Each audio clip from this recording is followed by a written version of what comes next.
Assalamualaikum, selamat datang di Nawasana Channel. Hari ini saya akan melanjutkan membacakan novel yang berjudul Terpaksa Menikahi Bad Boy, bab 2,5. Jangan lupa di like, komen, dan subscribe ya. Selamat menikmati. Sah.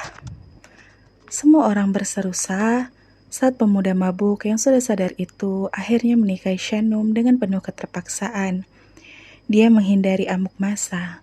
Dia tak ingin berurusan dengan orang sekampung. Oleh sebab itu, saat ia sadar, ia pun menyetujui untuk mempertanggungjawabkan perbuatannya. Walau dia tak ingat betul apa yang telah terjadi padanya dan Shanum semalam. Shanum menangis sesegukan. Menikah dadakan dengan pria asing pemabuk di teras rumah Pak RT bukanlah pernikahan impian. Pernikahan ini ialah aib yang telah membuat dirinya begitu hina, dina di hadapan orang-orang. Hahaha, nasibmu, Shanum, kasihan banget deh. Makanya jangan sok alim, sok jual mahal. Ujung-ujungnya malah berjodoh sama cowok gak jelas kayak dia kan? Suara-suara sumbang masih nyaring terdengar setelah proses akad selesai. Shanum bisa mendengar itu dengan jelas. Tak ada yang bisa ia lakukan selain menangis. Pemuda itu diam, tak banyak reaksi. Efek pukulan bertubi-tubi yang ia terima semalam masih cukup sakit mencengkram di bagian kepala belakangnya. Saat ini, dia juga tak mampu memperlihatkan wajah rupawannya karena terhalang dengan luka lebam dan luka robek di bagian pelipisnya.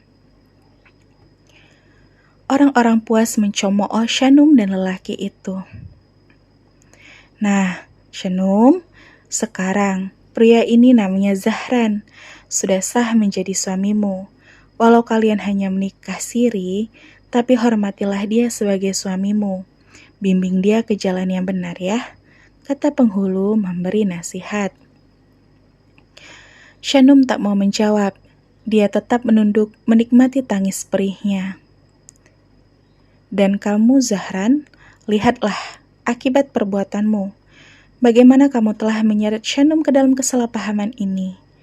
Tapi ini semua memang hanya bisa diselesaikan dengan sebuah pernikahan, agar tak menimbulkan fitnah yang lebih besar lagi.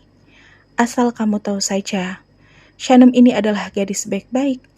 Kamu harus menjaga dia baik-baik. Penghulu itu lanjut menasihati pria bernama Zahran itu.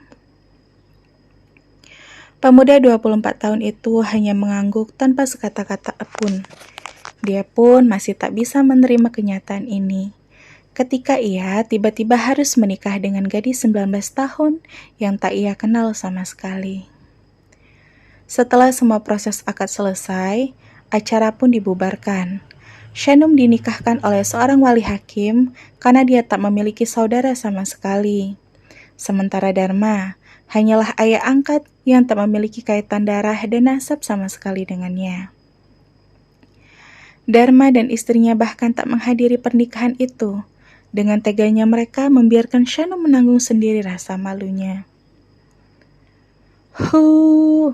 Saat Shanum berdiri dengan Zahran, seketika sorakan merundungnya. Shanum seperti seorang pezina yang hina dina saat ini, padahal dia adalah seorang gadis baik-baik. Sudah, bubar, kata Pak RT, lalu mengamankan para warga yang menonton acara akad, Shanum dan Zahran, tapi kemudian mereka mencemooh dengan kompak pada pasangan pengantin itu. Malu-maluin loh Shanum. Rasain loh, nikah sama pemuda pemabuk gak jelas. Makan tuh nasib loh. Shanum masih menjadi objek hinaan.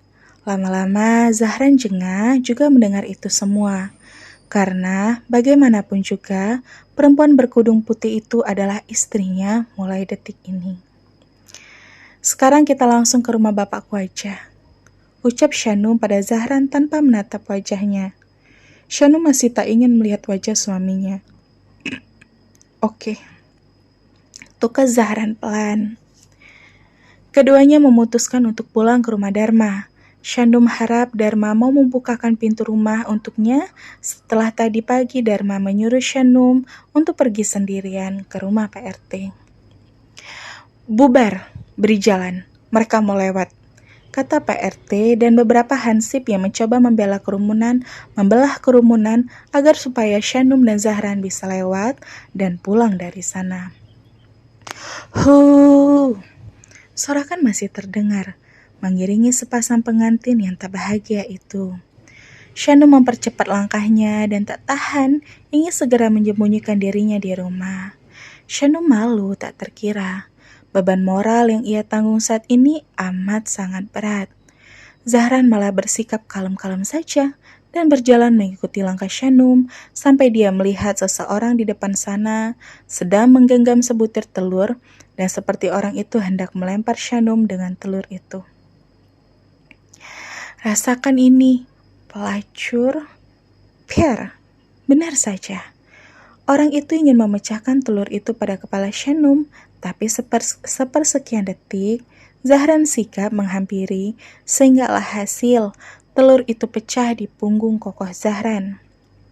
Shandum kaget, dan aksi heroik Zahran masih saja disoraki oleh para warga yang ternyata dikompori oleh Tania, putri PRT yang sejak semalam begitu puas nyinyir pada Shandum. Hei, kalian ini kenapa sih? Saya bilang bubar. Bubar. Semuanya sudah selesai. Mereka sudah mempertanggungjawabkan perbuatan mereka, tegur PRT. Zahran kesal bukan main. Jiwa liarnya nyaris saja membuncah dan meluap, tapi dia tahan sekuat hati. Dan dia sedang melindungi gadis malang yang telah ia seret ke dalam masalah ini. Sudah, sana kalian pulang. Pulanglah ke rumah bapakmu, Shandum, kata PRT.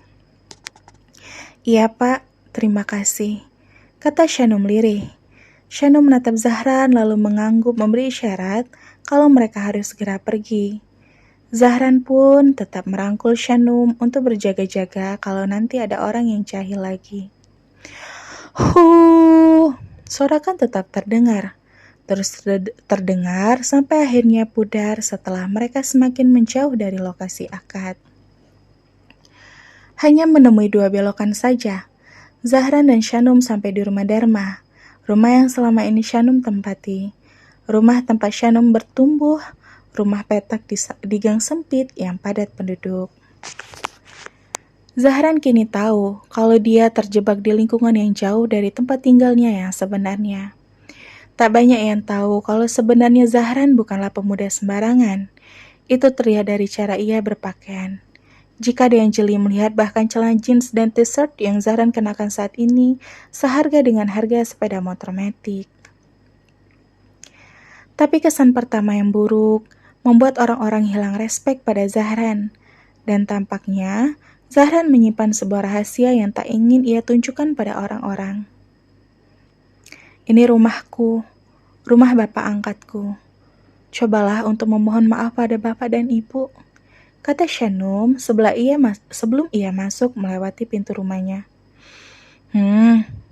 Sahut Zahran, minimalis sekali. Sepertinya Zahran memang orang yang tak suka ribet. Assalamualaikum, Pak, Bu. Shandum membuka pintu lalu mengucapkan salam. Dia harap hati bapak dan ibu angkatnya sudah luluh. Tapi, prak. Baru juga Shandum dan Zahran sampai di ambang pintu, Yayu ibu angkat Shandum menyebut dengan melempar sebuah tas besar ke arah Shandum sehingga menimpa tubuh Kuyu Shandum. Pergi sana, ibu malu. Ibu gak mau dicemooh sama orang-orang. Ngapain ibu ikut menanggung aib kamu? Sana pergi. Kamu sudah punya suami. Minta tanggung jawab sama dia. Pergilah, cari kontrakan sendiri. Rasa-rasanya dunia Shandum berakhir hari ini. Kepedihan belum juga berakhir. Shandum masih mendapat kejutan-kejutan pahit secara frontal. Dia diusir dengan telak oleh ibu angkatnya. Zahran tergerak hati. Dia tak menduga kalau akibat dari kecerobohannya semalam telah membuat seorang gadis menanggung nestapa seberat ini. "Maafkan aku, Bu," ratap Shanum. "Aku sudah memaafkanmu, tapi ibu tak bisa menampungmu lagi di rumah ini." Sambar Yayu tak memberi kesempatan pada Shanum untuk bicara. "Bapak mana?" "Aku memohon ampun, Bu." "Gak ada. Bapak jualan. Sana-sana, pergi." Yayu mengibas-ibas tangannya seolah sedang mengusir anjing liar saja. Zahran jadi semakin merasa bersalah. Zahran mengambil tas besar Shanum lalu merangkul Shanum. "Aku akan bertanggung jawab, tapi tolong dengar permintaan maafnya." Zahran mulai bersuara dan membela Shanum yang merasa sesak nafas dengan cobaan bertubi-tubi ini. "Ya, memang seharusnya begitu. Gak usah minta maaf lagi. Sana pergi. Dasar pemuda berandalan." Zahran mengingat semua orang yang merundung dan menghina dirinya bersama Shanum. Zahran menjinjing tas besar milik Shanum, lalu membawa Shanum untuk beranjak dari sana, mencari tempat baru yang bisa mereka tempati. Dan bersambung. Sampai ketemu di bab selanjutnya ya. Wassalamualaikum.